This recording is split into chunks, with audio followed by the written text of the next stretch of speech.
"You can't come to the funeral," Roger said, his voice sharp with finality when he heard about his father's passing after a long illness. What kind of wife skips her father-in-law's funeral? Despite my objections, Roger stood his ground, and I couldn't grasp why. On the day of the funeral, I couldn't stay away and went to observe discreetly. There, I saw Roger seated with a woman I didn't recognize at the family's side. I was stunned and puzzled, wondering who she was and what was happening.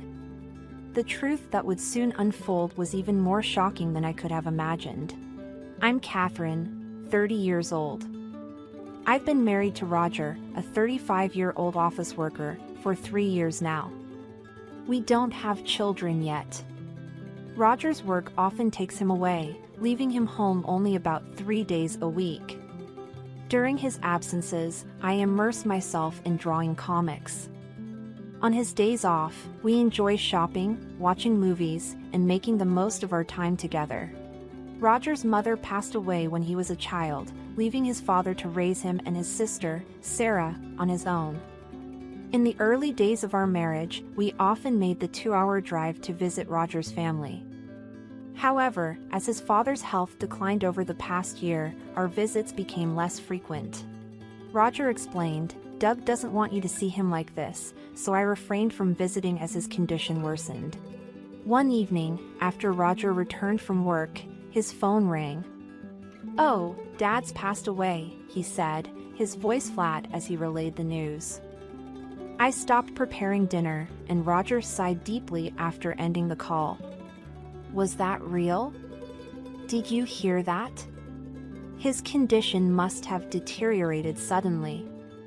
It was his Uncle Terry who had called. The news of Roger's father's death came swiftly, and Uncle Terry hadn't even had time to contact Roger beforehand. The funeral was scheduled for the day after tomorrow, and Roger was clearly unsettled by the sudden turn of events. As I watched him with concern, I gently suggested, "I'll come with you to the funeral." "No, you absolutely can't come," Roger responded firmly. "Huh? Why?" "It's only natural that I should go," I protested. "Just be quiet and do as I say," Roger snapped, storming off to his room to hastily pack a suit and a change of clothes. "But why? Can you at least tell me why?" "Enough. I'm staying at my parents' house until the funeral. Just remember, you're not coming." "Hold on a minute." Ignoring my pleas, Roger left the house in a hurry. It seemed only right for me to attend my father-in-law's funeral, so why was it forbidden? I was left feeling frustrated and bewildered. Determined to understand, I decided to find out where the funeral was being held. I called my sister-in-law Sarah, who I rarely spoke to, but her tone was unexpectedly distant. "How do you know about our father's death, Catherine?" she asked. "I heard it from Roger." It's surprising that he's already contacted you," Sarah said, her voice laced with confusion. Our conversation felt disjointed, but I was too focused on attending the funeral to worry about it. Despite Roger's instructions, I was determined to say my final goodbye. "I understand, but it's important for me to be there," I pleaded. "My father-in-law has passed away. I need to be there." After a brief silence, Sarah agreed, "All right, but you must keep this between us, okay?" She then provided me with the location and time of the funeral but instructed, "Arrive after the service has started and find a seat where you won't draw attention." I didn't fully understand why I was being kept in the shadows, but I managed to arrange bereavement leave from work and prepared to go. Following Sarah's advice, I arrived at the funeral a bit late. To my surprise, I saw an unfamiliar woman seated next to Roger in the chief mourner's spot. Who is she? Why is she sitting next to my husband? In a daze, unsure of what was unfolding, I quietly took a seat in the back row of the venue. As I settled in, I overheard whispers from the seats in front of me. "Is that woman Roger's new wife, Lucy?" one person asked. Poor Roger. His ex-wife apparently left him with divorce papers and vanished, another voice said. I also caught snippets of other murmurs suggesting I might be having an affair or in financial trouble. The shock of these revelations left me feeling weak and my heart raced. I had never filed for divorce, nor had we ever discussed separation. What was this remarriage about? The situation was becoming clearer as I pieced together the rumors. The woman sitting next to Roger appeared to be in her early 20s and frequently touched her noticeably rounded belly, even though her funeral attire was loose. When it was finally my turn to pay my respects, I stood up. The previously hushed atmosphere of the room began to buzz with murmurs. She really had the nerve to show up. How insensitive, I heard as I slowly made my way to the row where Roger was seated. When Roger's gaze met mine, his face went pale, and he looked visibly shaken, but his new wife seemed completely unaware of his distress. I finished paying my respects and, eager to escape Roger's penetrating stare, left the funeral home quickly. I headed straight to City Hall, where I retrieved my copy of the family register. It showed a deregistration indicating that our divorce had been finalized 5 months ago. My hands shook with anger, and my mind felt numb. How could he have filed for divorce and remarried without my knowledge? I was determined to make him pay for this betrayal. Even after several days, Roger did not return home, and there was no communication from him. Hadn't he said he would stay at his parents' house until the funeral was over? I wanted to confront him, but I decided to wait and see what he would do next. Why would he go through a secret divorce and remarry while still living with me? There had to be more to this story. Reflecting on Roger's past actions, a realization struck me, and I quickly turned on my computer. I recalled him typing away at a blog late into the night. As I sifted through his browsing history, I found a blog titled Roger the Dragon King's Wild Diary. The blog didn't show any pictures of Roger's face, but it did feature photos of his car and our home, confirming it was his. As I read through his posts, it became clear that he had been meticulously planning something, and my anger surged with each detail I uncovered. That's it, I thought, hatching a brilliant plan to get back at Roger. I called my sister-in-law Sarah and another accomplice, preparing carefully. I couldn't wait to see Roger's reaction on the day of the operation. On the appointed day, I stood in front of the house Roger shared with his new wife, Lucy. After a while, a delivery truck arrived, and the delivery man began unloading a pile of packages. Lucy stepped out of the house, her voice rising in confusion. "What the hell is this? Whose packages are these? Hey, darling!" Roger emerged from the house, his eyes widening in shock at the sight of the boxes. "What's going on?" he asked, leaning in to read the sender's name. As he saw it, he started acting suspiciously, spreading his arms to obscure the packages. Well, of course he would, I thought. With the sender listed as ex-wife Hart, Roger couldn't possibly stay calm. Lucy's voice grew louder. "Ex-wife? What's this about? I had no idea." Roger didn't answer. Instead, he quickly paid the delivery fee of $200. As he turned to face me, hidden in the shadows of a nearby lamppost, our eyes met. "Hey, you, what are you doing here?" "I got your address from your sister, Sarah," I replied. I then turned to Lucy, who was watching us with confusion, and gave her a friendly smile. "Hi, Lucy. I'm Catherine, Roger's ex-wife. I sent these packages. I'm sorry to surprise you like this. Roger filed for divorce 5 months ago without telling me."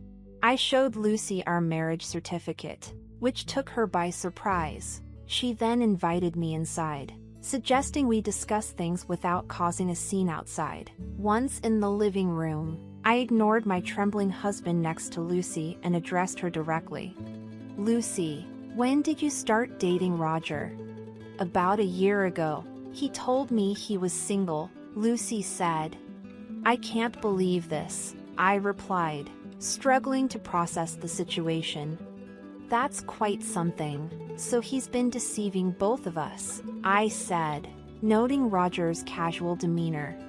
Come on, don't make such a big deal out of it. It's just a misunderstanding, right? Roger laughed, his lack of remorse evident. I was taken aback by his nonchalant attitude. It's unacceptable that you filed for divorce without my consent. I'm suing you for $30,000 in alimony. You've been unfaithful, so it's only fair. Why should I have to pay that? Roger protested, his anger rising. Meanwhile, Lucy remained surprisingly calm, unaffected by the escalating argument. Well, don't be so stingy. Just pay her, darling. After all, you're the boss, so $30,000 shouldn't be a big deal, right? I couldn't help but burst into laughter at Lucy's comment. She looked at me, puzzled. Who's the boss? Roger's been lying about that too. Lucy, he's just an ordinary office worker. Who? What? Roger, what's going on? Lucy demanded, her confusion growing as Roger, sweating and clearly flustered, began to make excuses. Lucy, I'm sorry for the lies. When my father died, I thought I'd come into a lot of money. His absurdity only made me laugh bitterly. From his blog, it was clear Roger was deluded into thinking he'd inherit a fortune from his father's death. He had fabricated a story about his identity to his mistress, got her pregnant, and eagerly documented his plan to divorce me unilaterally. As I slammed the printed pages of his blog onto the table, the doorbell rang. Roger opened the door to find his Uncle Terry standing there. There's no way you'd inherit anything, you fool. In fact, Terry was the other person I had contacted, aside from Sarah. Before arriving at Roger and Lucy's house, I had called Terry on my cell phone and had him listen to our entire conversation. You told our family that Catherine left you after having an affair and filed for divorce, didn't you? Roger faltered, clearly unable to fabricate a convincing excuse, and began to get defensive. That's not entirely. Just because you've made up a story doesn't mean you're entitled to inherit anything. You've been disinherited. It's got nothing to do with the estate. Huh? What are you talking about? According to Terry, Roger had persistently demanded money from my in-laws. When my father-in-law refused, Roger would insult him and sometimes even resort to physical abuse. Realizing his end was near, my father-in-law had preemptively disinherited Roger. Wait a minute, so you're saying I'm not getting any of the inheritance? I have debts because I was relying on my father's money. What am I supposed to do? That's what you deserve, I said, feeling a grim satisfaction. If your father wanted you to become a responsible person, that's why he decided not to give you any money. Can't you understand his reasoning? So give me the inheritance, and I'll become more responsible, Roger pleaded, his desperation evident. The more Roger spoke, the more my disgust grew, and it seemed Lucy shared my sentiments. You told me you were a CEO. That's why I got involved with you. I have no interest in a broke man, Lucy said with disdain. Lucy, please don't say that. The baby's about to be born, Roger begged. Lucy sighed heavily and glared at Roger. I'll give birth and raise the child on my own. All I need from you is alimony and child support. Lucy, please forgive me, Roger sobbed, but I wasn't about to show him any mercy. And you'll also owe me alimony, I added firmly. That's impossible. I don't have that kind of money, Roger said, his voice tinged with desperation. Oh, I got it, Catherine. Let's try again, he proposed, his audacity clear. What? You had the nerve to file for divorce and now you want to remarry? I was incredulous. Please, I'm begging you. We can work together to repay the debt, Roger pleaded. Are you serious? Infuriated by Roger's selfishness, I shook him off and stormed out of the house with Terry. Shortly after, Lucy served Roger with divorce papers, demanding $20,000 in alimony and $500 a month in child support. My sister-in-law Sarah informed me that, in addition to the $30,000 in alimony I had demanded, Roger was overwhelmed with debt from the mortgage on the house he shared with Lucy. He was reportedly working tirelessly from dawn till dusk to keep up with his financial obligations. Meanwhile, I was reveling in my newfound freedom. Sarah, who was once my sister-in-law, and I have become close friends, and when she stays over, we have a blast catching up and chatting. To add to my joy, a comic strip I created based on my ex-husband's blog posts has gone viral on social media. I'm thrilled to be preparing it for publication, with excitement building as I brainstorm potential titles for the comic. I'm thoroughly enjoying my new, carefree life. I'll never forget the shock of bumping into my husband at a friend's baby shower. It seemed Jessica was unaware that Kyle and I were married, let alone that they had a child together. "I envy how happy you two seem," I said awkwardly, feeling like the odd one out in our once close trio. Jessica beamed. Kyle nodded awkwardly. But I knew the truth. I knew Kyle well enough to know he'd say things like pregnancy isn't an illness, so don't be lazy, offering no help to his pregnant wife. The fact that he would cheat on me with our best friend was unforgivable. My resolve was set. I would make Kyle lose everything. My name is Ashley, a beautician in a cozy regional city where I was born and raised. It's not as flashy as downtown, but it's home with a strong sense of community. Kyle and I were high school classmates, known as the couple everyone expected to marry. When people asked about Kyle, I always knew where he was, which led to teasing about being a good future wife. Jessica, another member of our trio, was always dreaming of going abroad, immersed in music and distant aspirations. She excelled academically and eventually studied overseas. After graduation, our contact dwindled to sporadic emails. Meanwhile, I pursued my passion for beauty, attending vocational school, and joining my family's salon. Kyle attended a local university and joined his family's beauty product business, which partnered with my family's salon, fueling gossip about our relationship. Quiet and reserved, Kyle was the opposite of me, yet we somehow clicked. Our relationship evolved naturally from high school, culminating in marriage without a formal proposal. We bought a spacious house and embarked on our new life. When I joyfully announced my pregnancy, expecting Kyle's happiness, his indifference stung. "Oh, is that so? Aren't you happy?" he replied, absorbed in his phone.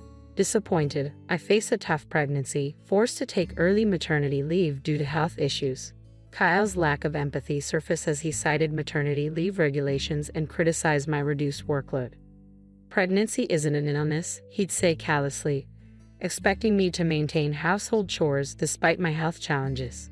Raised in a household where men didn't do housework, Kyle was clueless about domestic tasks, adding to my frustration. His disregard for my needs and his insensitive remarks about my pregnancy drove a wedge between us. As I navigated these challenges, Kyle's attitude worsened, leaving me feeling isolated and resentful. His habit of belittling me and prioritizing his comfort over my well-being pushed me to a breaking point. I attempted to excuse myself, saying I needed to use the bathroom, but he snapped, "I'm not done talking yet." And during his lengthy lecture, I'd barely made it to the bathroom in time.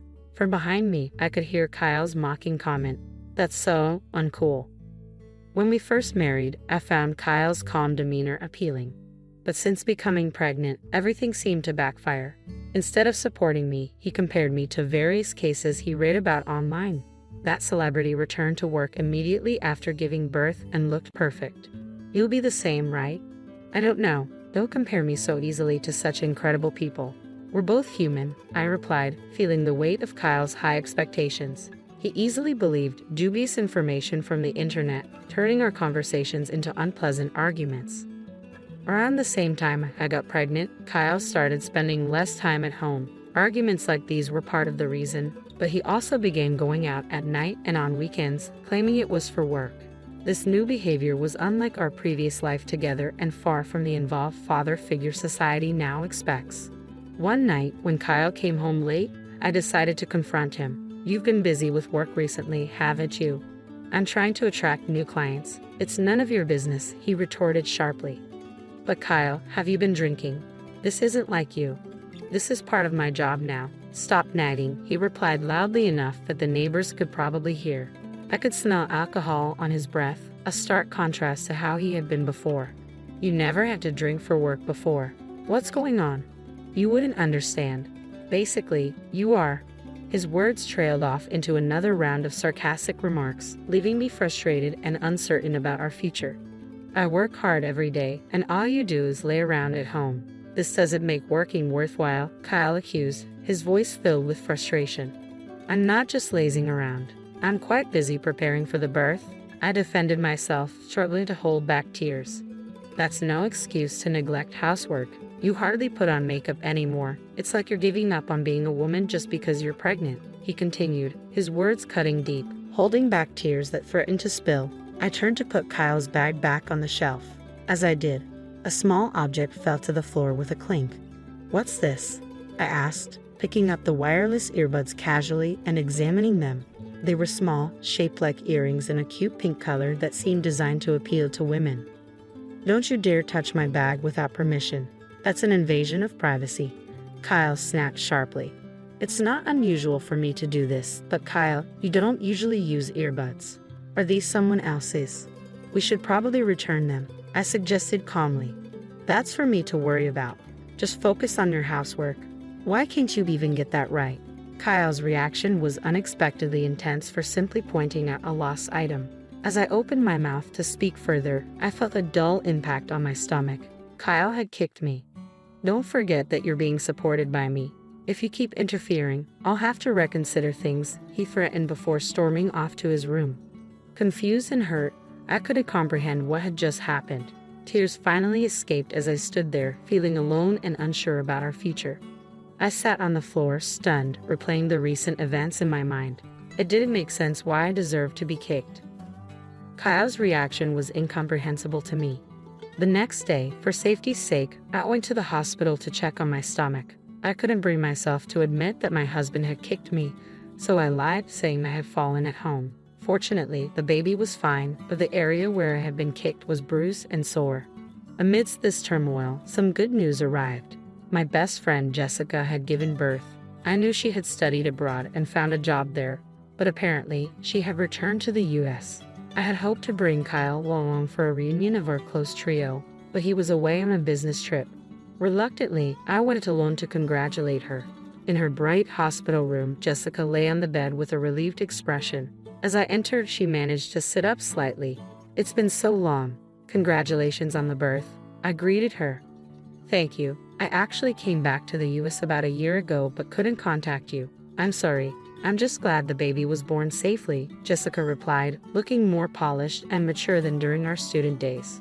Beside her pillow lay the same earbuds I had found in Kyle's belongings. She seemed to notice my gaze. Oh, these? They're my favorite. I lost one the other day, but my boyfriend found it for me. Really? What's your husband like? I asked, curious. We haven't registered our marriage yet. Actually, he is. Her words were interrupted by a knock on the door. To my surprise, Kyle entered the room. I was too shocked to say anything. Surprise, right?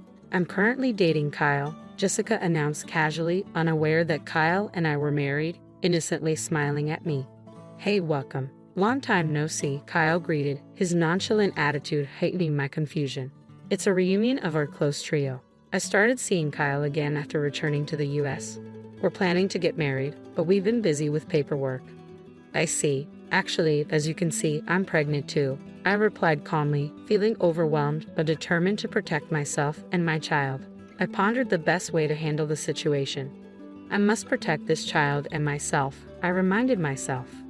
My husband is away on business now. I really wanted to bring him today, but I couldn't, I added, feeling a pang of regret.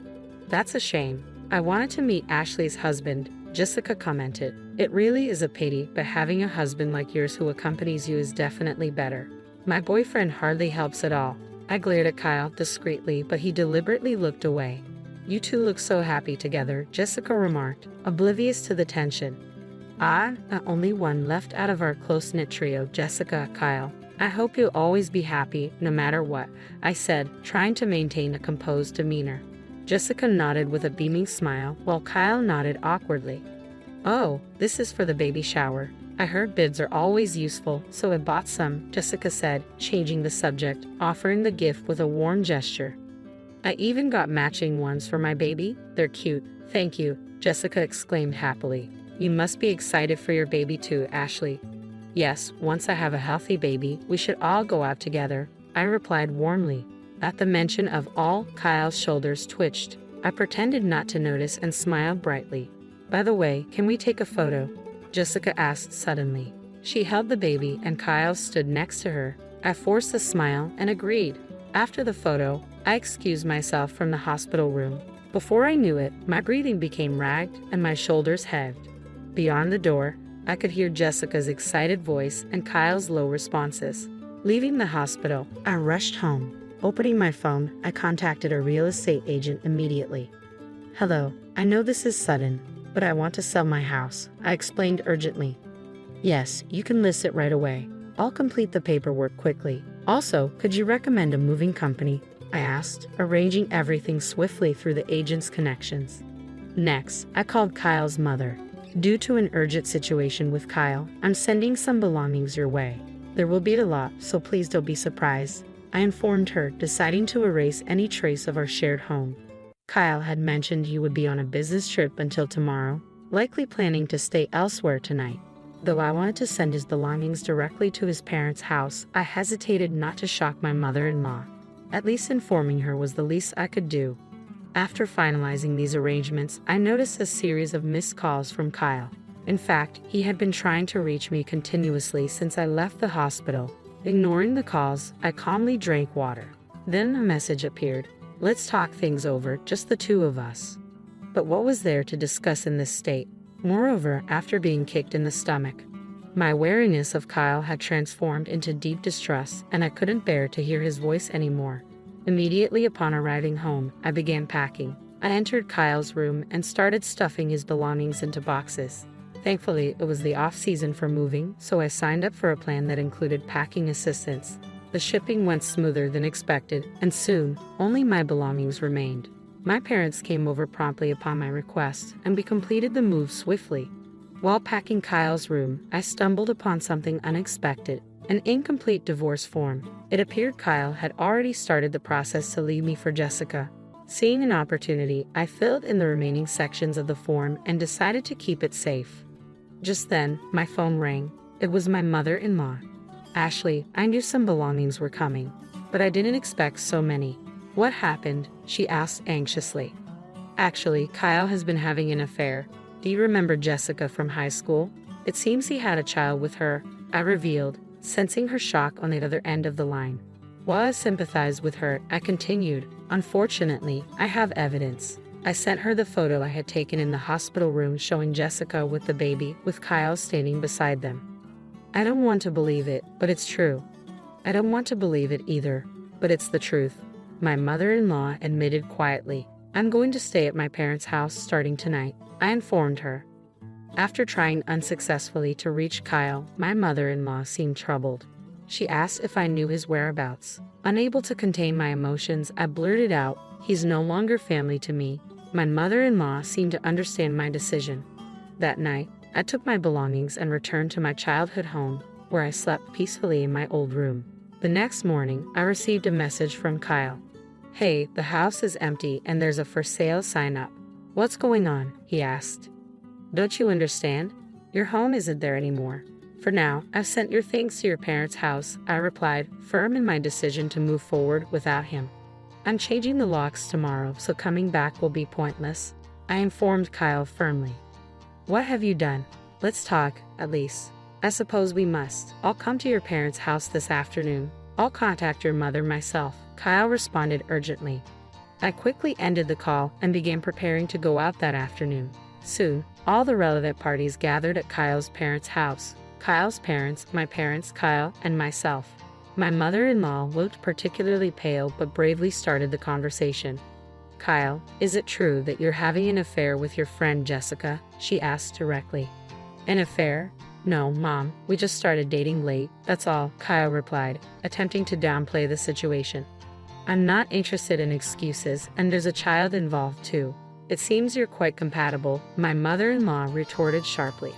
The next moment, she shocked us all by punching Kyle. How could you do this?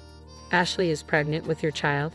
How can you face her? She cried out in anguish. It was the first time I had seen Kyle's usually calm and sophisticated mother act like this. A trickle of blood ran from Kyle's nose, but he seemed unaware. Ow, what was that for? It's natural for a child to be born to a couple in love. How can you say such a thing? My mother-in-law continued, her voice trembling with emotion. Intervening in the argument, I spoke up. First of all, why did you even start dating Jessica? Kyle hesitated before answering. I ran into her at the station while I was out on sales calls. She had just returned to the US and was busy with her new job. She had a charm that you don't have. That doesn't sound like a reason to start dating. I've actually liked Jessica since high school, but I thought she was out of my league, so I settled for you. Kyle admitted selfishly, leaving me speechless at his blunt honesty. When I met Jessica again and we talked about the past, I realized she didn't think badly of me. There was no reason not to be together, Kyle added, revealing that he had kept his marriage to me a secret from Jessica. He had considered divorcing me when Jessica got pregnant, but around the same time, meeting at Kyle's parents' house, I had become pregnant too. Kyle didn't have the courage to divorce or the resolve to remarry, so things continued as they were. How can you be so selfish? Aren't you ashamed of juggling two women? Jessica and Ashley are completely different, Kyle's mother exclaimed, her anger palpable. Meeting Jessica again made me realize how unsatisfied I was with Ashley. I plan to remarry Jessica and step up as a man, Kyle responded defensively. Don't joke. I'm ashamed to call someone like you my son, his mother retorted angrily. If that's how you feel, we will sever our parent-child relationship. You're fired from the company too. From now on, live on your own. I don't care. I wondered silently. Kyle had always worked in our small family business. Would he be able to handle a different job? You don't understand anything. The only reason you could work until now was thanks to Ashley's beauty salon, his mother accused. Ashley's salon? That small country shop didn't have much to do with my performance, Kyle argued defensively. The only reason you managed to get any results was because Ashley's salon was promoting our products, you ungrateful person. His father interjected, his disappointment evident. They had been silently listening to the conversation until now. They declared regretfully that they would stop doing business with Kyle's company. It can't be helped. I'll start a new business. I'm still young, and if I study, I can do anything. Jessica will return to work soon after giving birth, so our new life will be secure, Kyle muttered into his smartphone. So he says. Suddenly Jessica's voice loudly exclaimed over the speaker. I had been connected to Jessica via a video call from the beginning of the meeting. Are you stupid? If I had known you were married to Ashley, I would never have dated you. I can't believe I ended up betraying Ashley too. Jessica continued, her disappointment and frustration evident. Your lack of foresight in this conversation is astonishing. Frankly, you have no talent as a business person, Jessica concluded, her tone cutting and final. I contacted Ashley and decided to join the discussion. I'm glad I listened in. I never want to see you again. Wait, don't leave me. Why should I stay with someone as awful as you? Kyle pleaded desperately. I'll raise the baby on my own, but I'll be taking child support, Jessica declared firmly. Kyle seemed to realize there was no convincing her. He turned to me, his face stained with dried blood, and begged, Ashley, I was wrong. Forget everything and let's raise our child together. I refuse to continue a marriage with such a scoundrel. I can't forget the terrible things you've done, I replied coldly, recalling the shock of seeing Kyle in Jessica's hospital room. Don't be so stubborn. Aren't you supposed to be the kind one? Kyle looked at me desperately. Shaking my head slowly, I said, it's too convenient for you to come back to me just because things didn't work out with Jessica. But you'll have trouble raising the child on your own, won't you? I have a profession, and a father like you is more of a hindrance than a help. I'm not foolish enough to cling to a useless man. Having already discussed everything with my parents, who were fully supportive and had connections through their business, I presented the divorce papers I had found in Kyle's drawer. As you can see, I've prepared the divorce papers. All that's left is to submit them. Let's quickly settle the property division and child support. Wait, I have to pay Jessica, and now you too. Kyle's face fell as reality set in. Of course, I'm still your wife after all, but don't think you can neglect Jessica either. We have lawyers ready, I replied firmly. Kyle buried his face in his hands. Suddenly, I felt an unfamiliar pain in my abdomen. Ow, it hurts. At that moment, I realized I was going into labor. The meeting adjourned abruptly, and my parents rushed me to the hospital. Exhausted from the emotional turmoil of the meeting and childbirth, I collapsed into bed and slept deeply. Even when the nurses woke me, I was hardly aware. After being discharged, I returned to my parents' house with my baby. My mother, a discreet beautician, spread the word about Kyle's actions among her clients, primarily housewives. Her few words quickly spread throughout the town. Meanwhile, Kyle attempted to start an online sales company, underestimating the power of personal connections and relying on the internet. However, his abilities fell short compared to the strength of word of mouth. Unable to secure bank funding due to the rumors, his business failed to launch. Another blow came from Jessica, who had recorded the entire confrontation via video call. She edited Kyle's self-centered behavior into a short video and shared it with her high school classmates. As a result, Kyle lost all his friends and any remaining support. Left to fend for himself, Kyle was kicked out of his parents' house and ended up living in an internet cafe, depleting his savings. Struggling to find work and housing as an unemployed man with no fixed address, he eventually moved to a distant area. Kyle managed to find day labor but struggled with unfamiliar physical work. There was no mercy for him. I warned him that missing even one child support payment would lead to legal action for assaulting me while pregnant. The photos I took of my injuries and the medical records from the hospital visit would be substantial evidence. Submitting the divorce papers, I became a single mother almost simultaneously with giving birth. But I was not alone. I found a larger apartment and decided to live with Jessica. The four of us, Jessica, me, and our babies, started a new life together. The children get along like siblings, and Jessica and I, always best friends, grew even closer. With Kyle out of the picture, we supported each other with childcare, making work and personal time manageable. We're planning to make our public debut together when the kids are a bit older. For now, we're enjoying this comfortable life. I'm sorry to hear that. Here's a rewritten version. In the midst of our wedding ceremony, a shocking disruption shattered the serene atmosphere. My mother-in-law, with an air of audacity, seized the microphone from my father-in-law mid-speech. Her words cut through the air like a blade. I apologized for my daughter's lack of beauty. The guests shifted uncomfortably as her declaration hung in the air, a bitter contrast to the joyous occasion. I glanced at my husband, hoping for support, only to be met with a chilling smirk. My senses reeled as I struggled to comprehend the sudden turn of events. A voice, firm and resolute, broke the stunned silence. An older gentleman rose from his seat, his actions commanding attention. "Is that all?" he demanded, his gaze piercing. Without waiting for an answer, he approached me with purpose. Recognizing him, my husband's expression betrayed a mix of surprise and fear.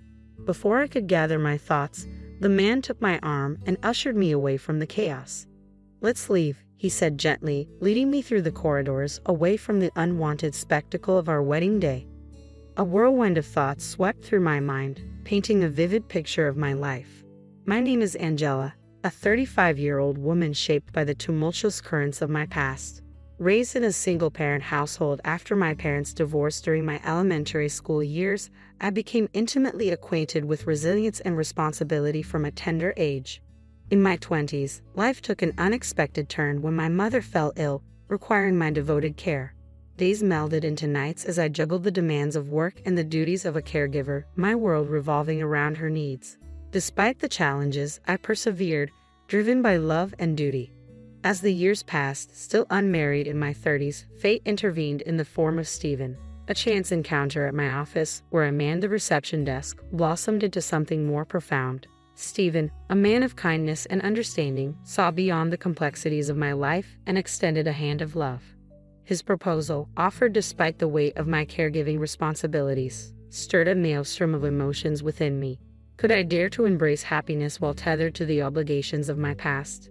Dope nodded my resolve, a relentless companion in the journey of love. Yet Stephen's unwavering support shattered the walls of my uncertainty. With tender words, he laid bare his heart, offering not just a partnership, but a promise of inclusion.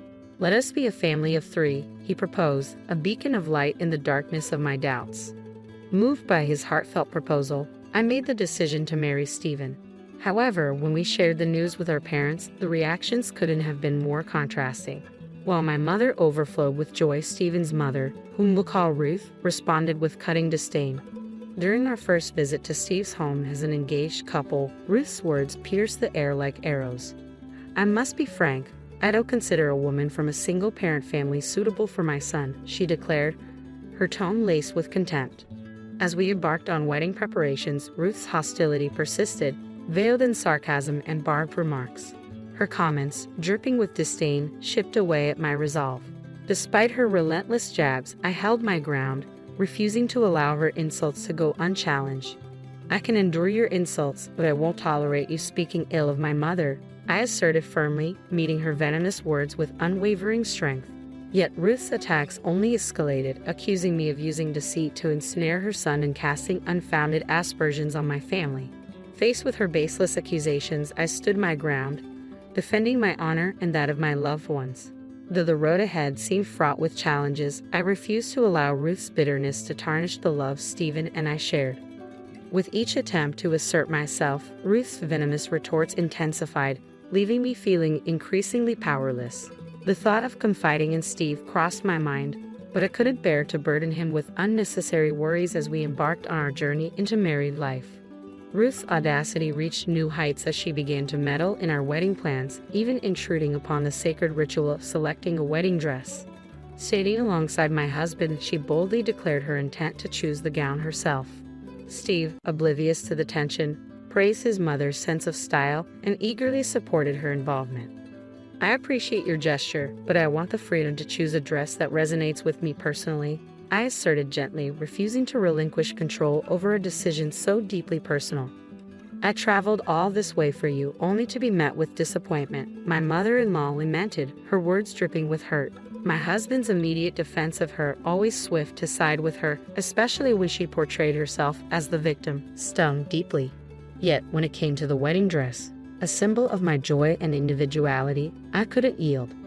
"I understand, but I must choose my own dress.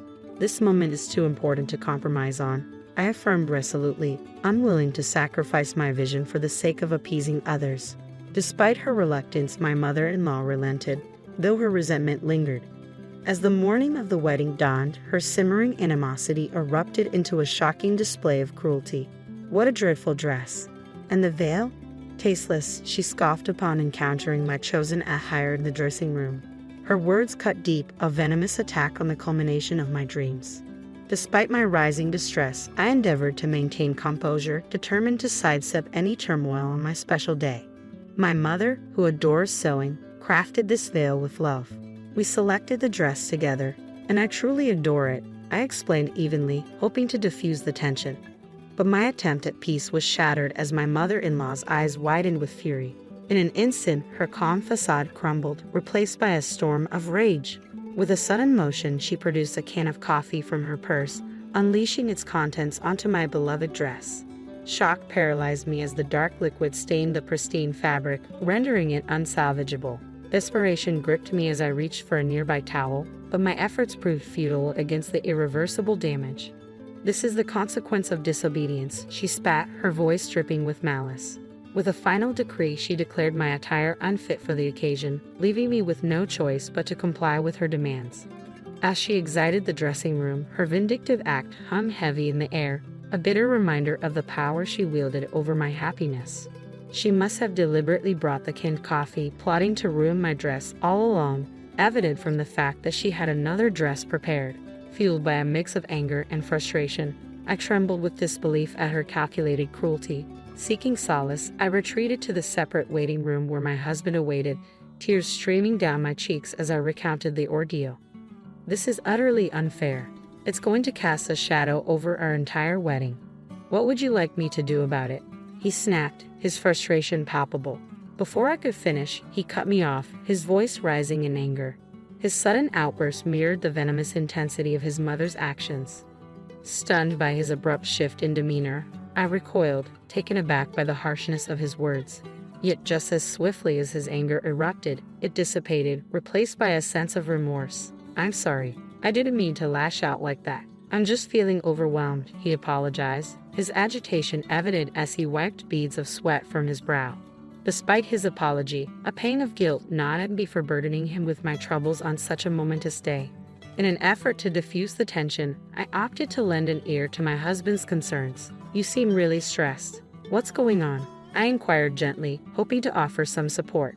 "It's a bit chaotic. The CEO of my company unexpectedly decided to attend our wedding. It's a long story, but basically, he heard about our wedding from Steven's boss, who happened to meet him here at the hotel," my husband explained, his voice tinged with apprehension. "And to top it off, one of my colleagues fell ill last minute, so they invited the CEO to fill in."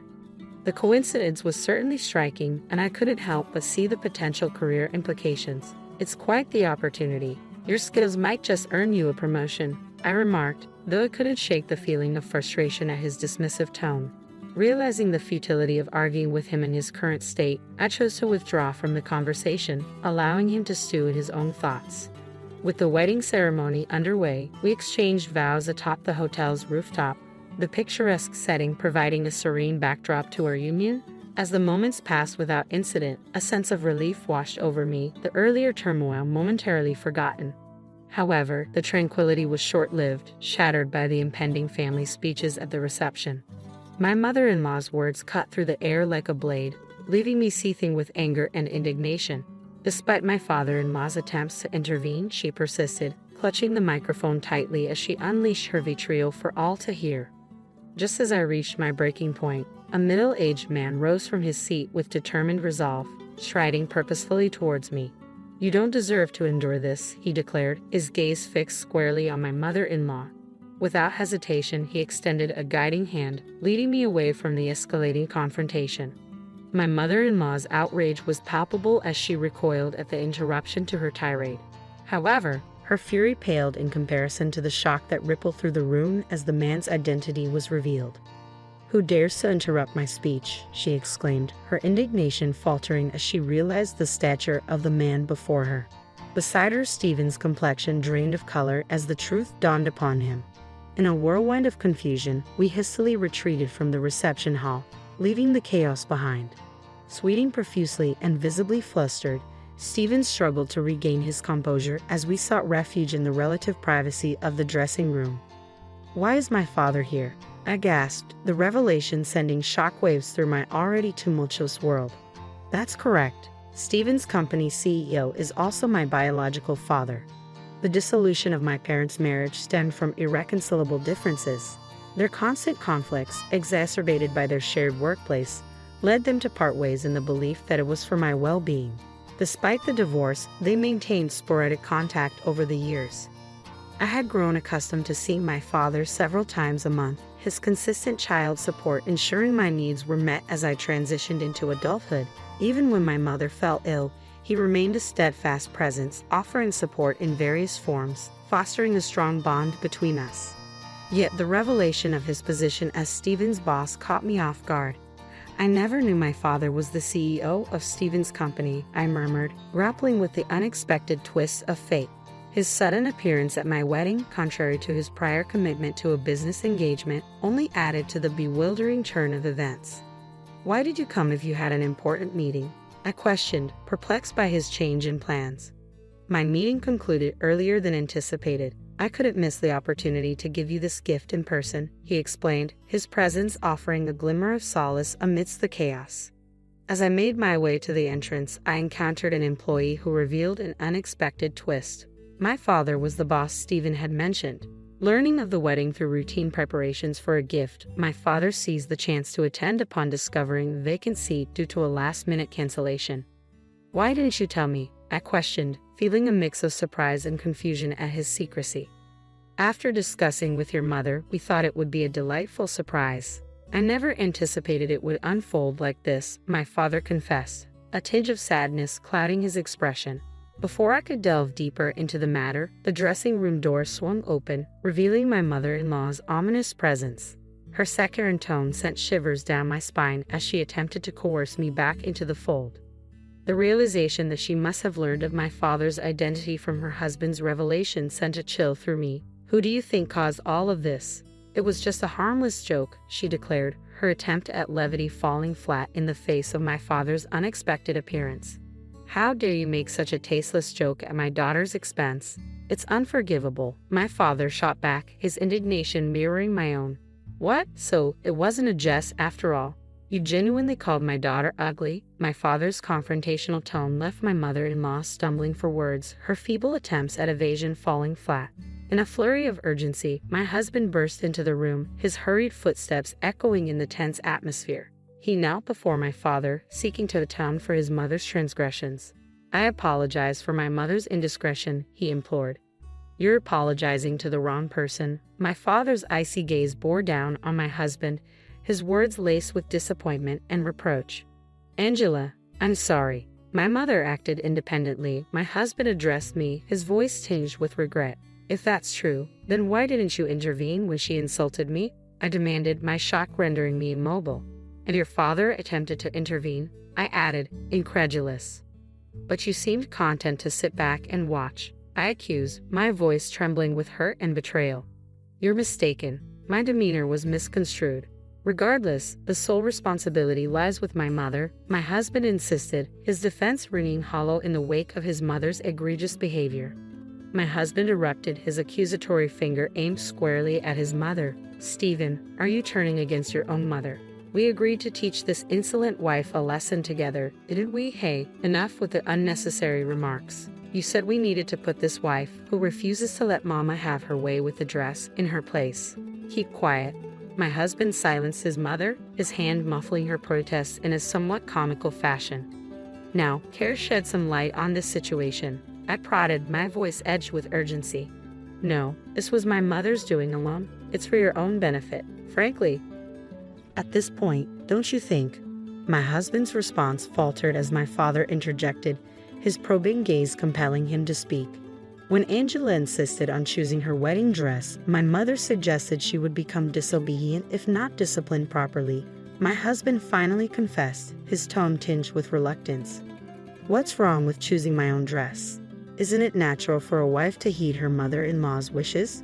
If you can't even manage that, I feared you might become an obstinate wife who defies her husband in the future. My mother-in-law interjected, her words dripping with disdain. Marriage is a partnership of equals, isn't it? There's no hierarchy. If I can't control you, what's the use of marrying someone on the brink of aging? My husband's admission hung heavy in the air, shattering the illusion of love and commitment. The truth spilled forth. He hadn't chosen me out of affection for who I am, but as a convenient pawn in his game. All of his declarations of caring for my mother, of wanting to forge a family together, were they all falsehoods? Of course, you had a tidy sum tucked away, didn't you? I had plans to use that to build a duplex. I envisioned you toiling away like a servant while my mother and I enjoyed our happiness. But now, it's all gone to waste. His words dripped with bitterness, revealing the depths of his deception. Once my husband unleashed his true feelings, there was no reining him in. His desire for control extended to draining our savings, a selfish act that left me reeling in disbelief. His expression shifted from assertive to shocked as he realized the gravity of his words. Wait, no, I didn't mean that. It's over. I can't have a wife who won't spend money or serve me, he stuttered, attempting to backtrack. Stop. I won't tolerate such disrespect, I declared, my resolve firm. I can't marry someone who views me as nothing more than a servant. His composure shattered, my husband paced nervously, grappling with the reality of our crumbling relationship. Then, as if struck by sudden clarity, he proposed a feeble solution. But our wedding is today.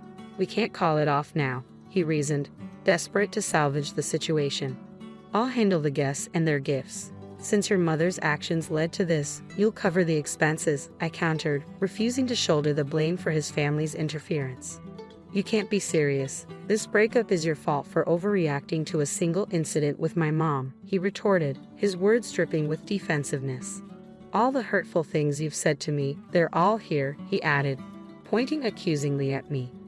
Retrieving my smartphone from my purse, I pressed play, unleashing a barrage of hurtful words in my mother-in-law's own voice. Poor, ugly, harsh woman. Each insult echoed through the room, a damning testament to her cruelty. When did I record all this? I'm not naive, I declared, my resolve unyielding. I'll be seeking compensation for the emotional distress you've caused. I was merely trying to discipline my daughter-in-law. I've done nothing wrong, my mother-in-law protested weakly.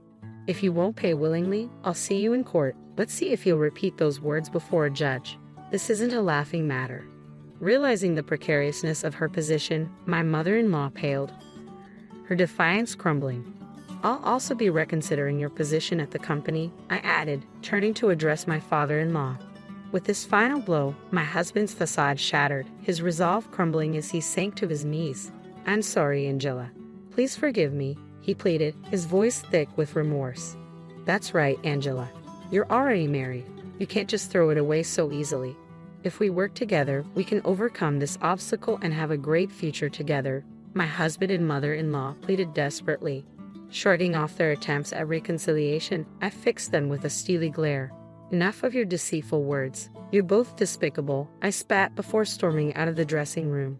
Keeping true to my word, I proceeded to dissolve my engagement with Stephen and file the lawsuit against my mother-in-law for the emotional torment she caused. The financial burden of the failed wedding fell squarely on my ex-husband's shoulders, serving as a harsh reminder of the consequences of his actions. Word of the debacle spread through his workplace, resulting in his ostracization by colleagues. Under my father's directive, he was relocated to a distant branch in Nebraska, effectively demoting him. My ex-mother-in-law faced scorn from her own relatives for sullying their family's reputation with the divorce. Meanwhile, my ex-father-in-law wasted no time in ejecting her from their home. As for me, I redirected my focus to my career, having no desire to entertain the notion of marriage again. Over time, my parents found solace and our family relationships flourished once more with occasional gatherings over dinner. Today, I lead a